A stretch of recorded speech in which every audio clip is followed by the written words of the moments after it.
Welcome to the DeFi podcast, where we attempt to imagine the future of crypto, because foresight is what makes great investors. This podcast is for informational purposes only and should not be relied upon as a basis for investment.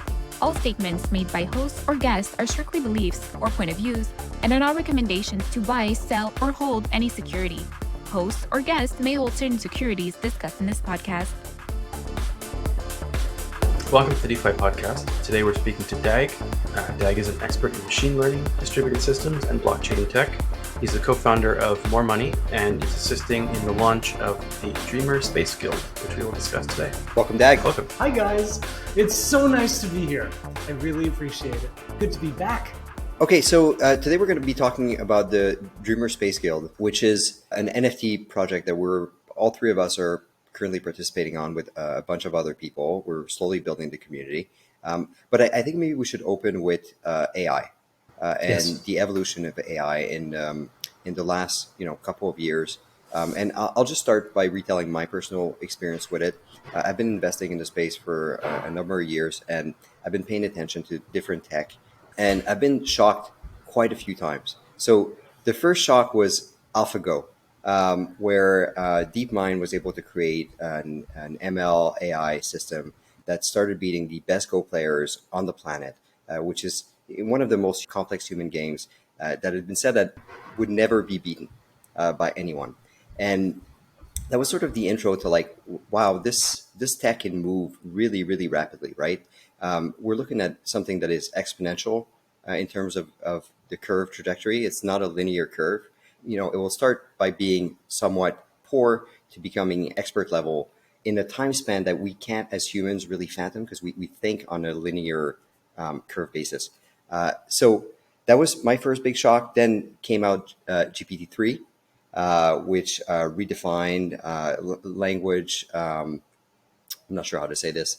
How would you define this actually, Dag? Well, it was able to basically predict all sorts of kinds of text. It was able to do it, in a way which was sort of just fantasizing, fabulating, but also you could prompt it to like go down this path and then keep on going down that path. So the strength of these models is that they use so much data, but the weakness is also that they don't really have a telos. They don't have a goal that they're going to. You can just prime them in some way, right? They can be, biased to do a thing, but they don't have any kind of like, I really want you to do this particular thing. I'm just going to constrain you until that's the best option that you have to do. But go ahead. Okay, interesting. So that was sort of a big surprise. The text that came out of GPT-3 was pretty, I think, shocking to everyone that was watching. Just how good it was. And then we got AlphaFold, which essentially, to my understanding, solved the protein folding problem, which is a super complex problem that every PhD in the field pretty much agreed that would never be solved. And just to give sort of an inkling on the size of this problem, to figure out how one protein is going to fold, it said that it would take a PhD, its whole PhD program, to sort of map out how one protein would do it. And now we have the whole gamut of proteins. We know how they will fold based on their length, which AlphaFold, again by DeepMind, was able to solve. Last week or a week and a half ago came out Stable Diffusion, which is a super exciting visual creation AI. And maybe Dag would be best to discuss this actually. Yes. So I think maybe it was 2 weeks ago, the open source release, right? So people have been using it a bit. I think we do got to mention DALL-E 2, which came before that, which was also just a real jump in terms of image generation. And again, it's a similar case as when we were talking about GPT-3. This is a model that is trained on large sets of data. And so it comes in two parts, right? There's a language part and there's a visual part. And the visual part is very, very similar to just GPT-3 in that you can prime it with an image and have it then go in whichever direction it wants to go.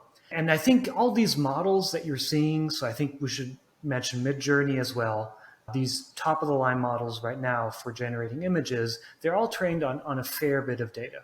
And then what they have done in order to add, I think, a little bit more of an element of what I mentioned before, like this sort of telos, the goal, where this is going to go.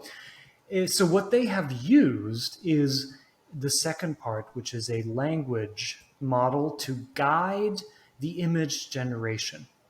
And they trained this on image labels, which they just found on the internet, because a lot of images are labeled in some way, shape, or form, and it's just been scraped and extracted and trained on that. And that actually gives us the ability to take a next step in terms of saying, like, I want a certain image. I can even give it a template image that is supposed to perfect for me. You can do a really rough drawing of like a child's drawing of something, and it'll make it look really cool.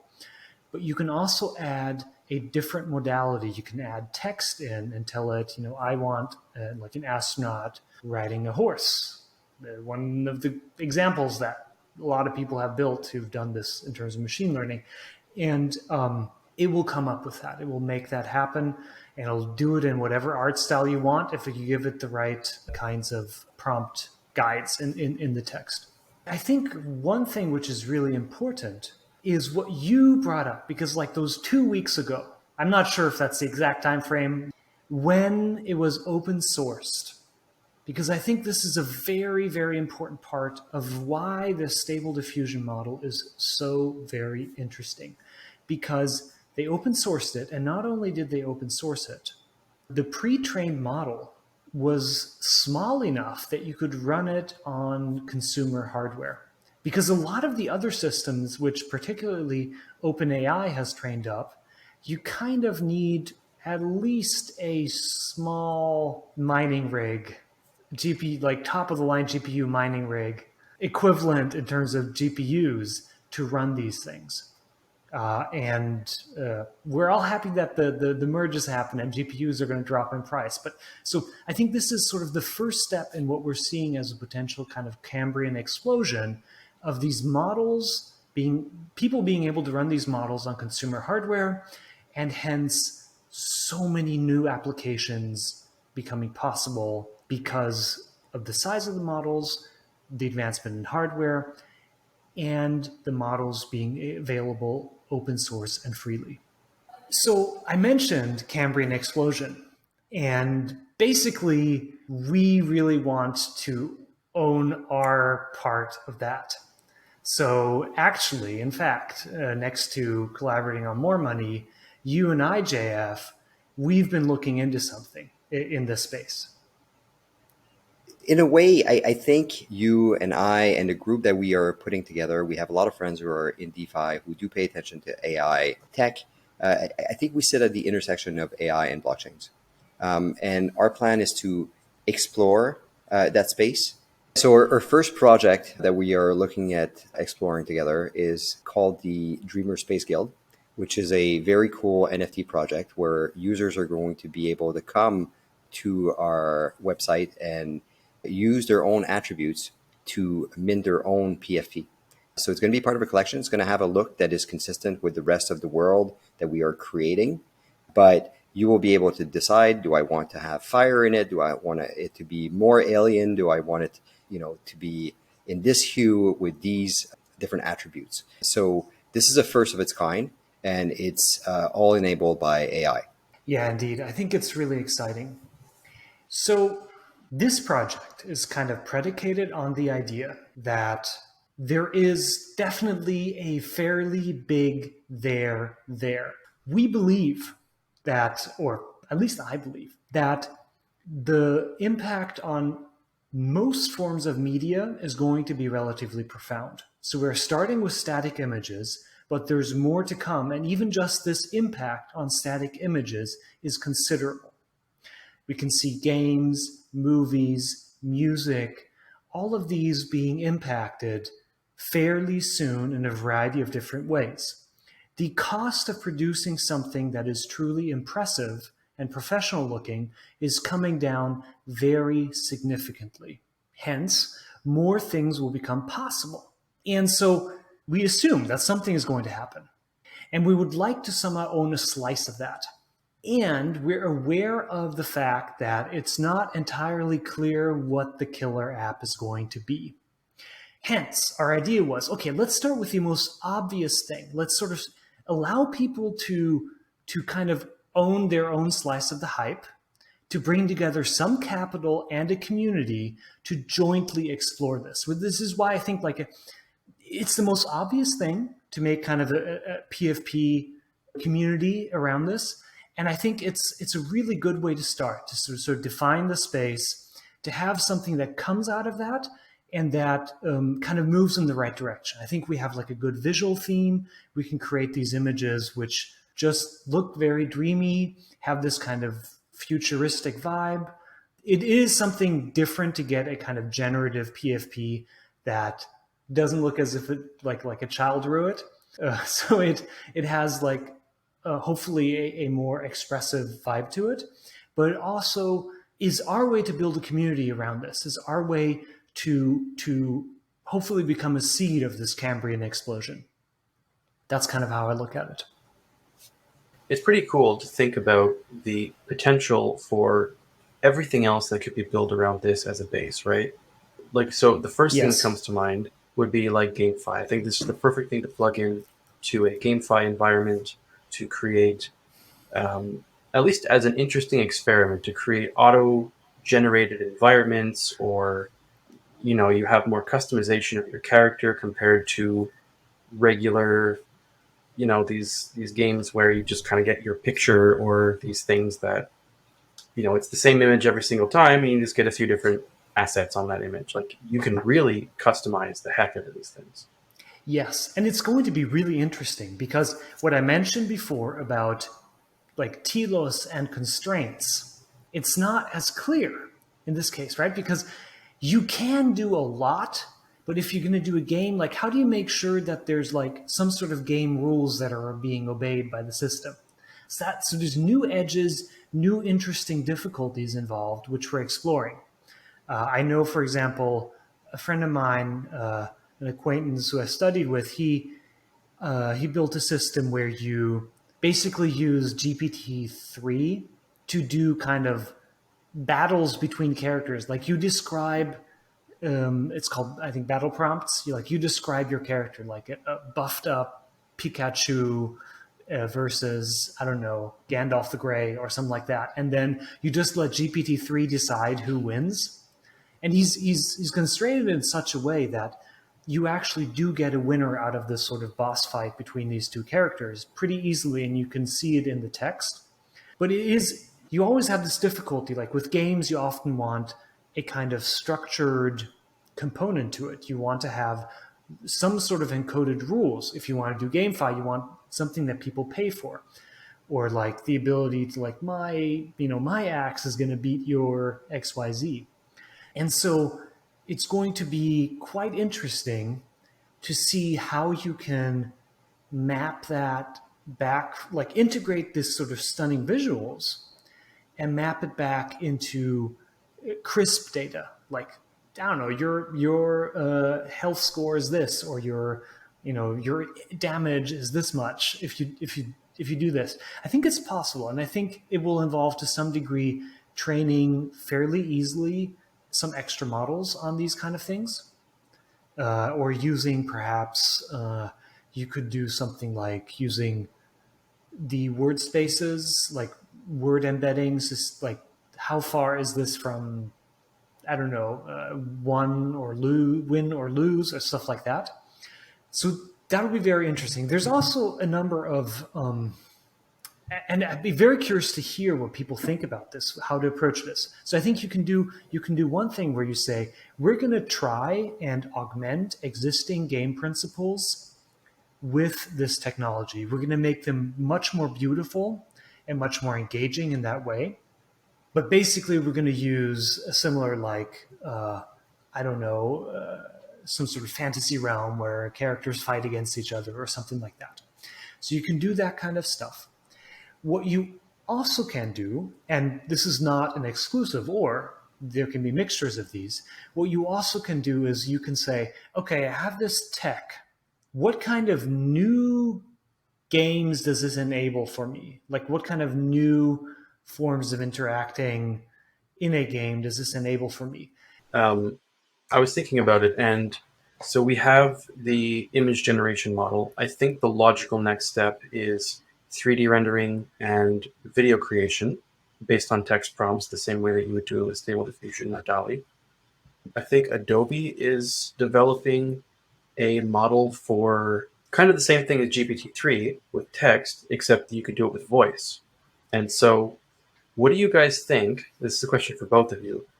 How many industries are going to be disrupted by this? Because this is not just about digital art and games and movies. Like, this is going to disrupt a lot of things, reducing the manpower required for a certain task. How many aspects of the overall market do you think this is going to shift? I mean, it's going to do two things, right? It's going to reduce the number of jobs required within specific industries, but it's also going to give that industry capabilities that don't exist today, right? So I'm very curious to see like where the creation aspect of this goes, like how amazing are future movies, future games, and so on. We're just getting started, right? Because maybe companies will choose to say, okay, well, we could cut out 4 graphic designers here, or we can keep them employed and get them to do higher quality work, right? So we don't really know how that's going to play out, but the answer to that question is, yeah, fascinating space that we should be watching for. Yeah, it's always going to be a mix. I mean, one thing to bear in mind is those kind of questions, they will always get very, very vague answers without a specific timeline attached. Because, I just mentioned this thing about video. I'm sure that everybody right now is just gung-ho to do that next. And we're going to find out over the course of the next few months just how hard it actually is and the things that we didn't anticipate in trying to go down that road. And so there's going to be setbacks. And there's going to be like first attempts, and it'll be nascent for a while. But over the next 10 years, I mean, things will definitely move. What I can see right now is media to do many other things that are where you have much more of a goal in mind and you want like the machine to do one specific thing. There's some technological pieces that are still missing. So it's very hard to, like, I think they will be developed. I have some ideas for what to do in that regard if I have some time.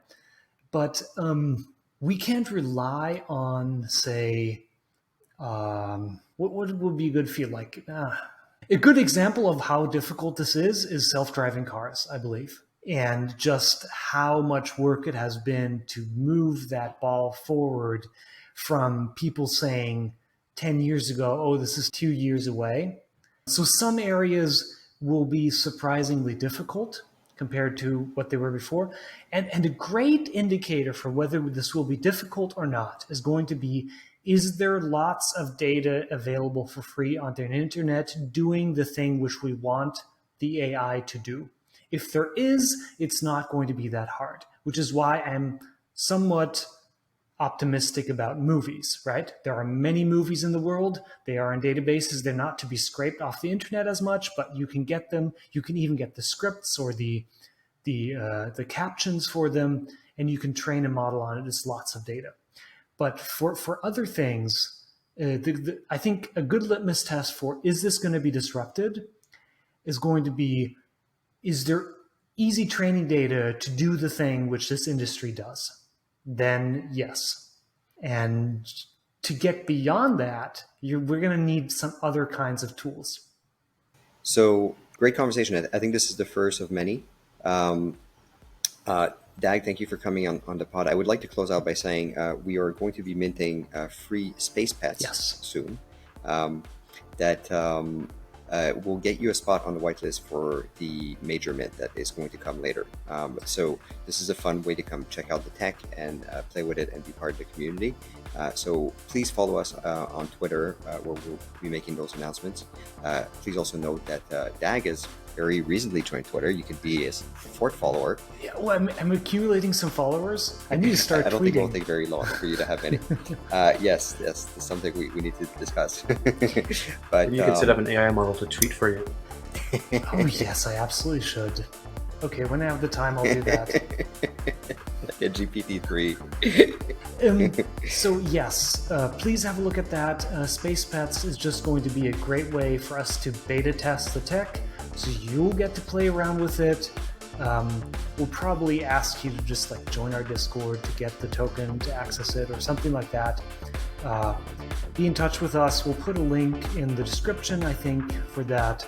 I hope you will do that. And then we really hope to explore this together. I think it's quite exciting. And last thing I would say, if you want to be a contributor to everything we're going to do, my DMs are open, the podcast DMs are open as well. And Jared is also part of this, so you can contact Jared, who loves Twitter. So, yeah, get in touch. All right, folks. Thank you so much. Thank you very much. Very exciting. And I wanted to say, the first time I was on, the last time I was on, I remember saying as like a 4-out example of another topic that we could talk about was AI and blockchain, and look what we're doing. Yeah, we have grand ideas, but then we do tend to execute on them. So there you go. Some of them, yes. All right, folks, thank you very much. See you next time. See you next time. Bye-bye.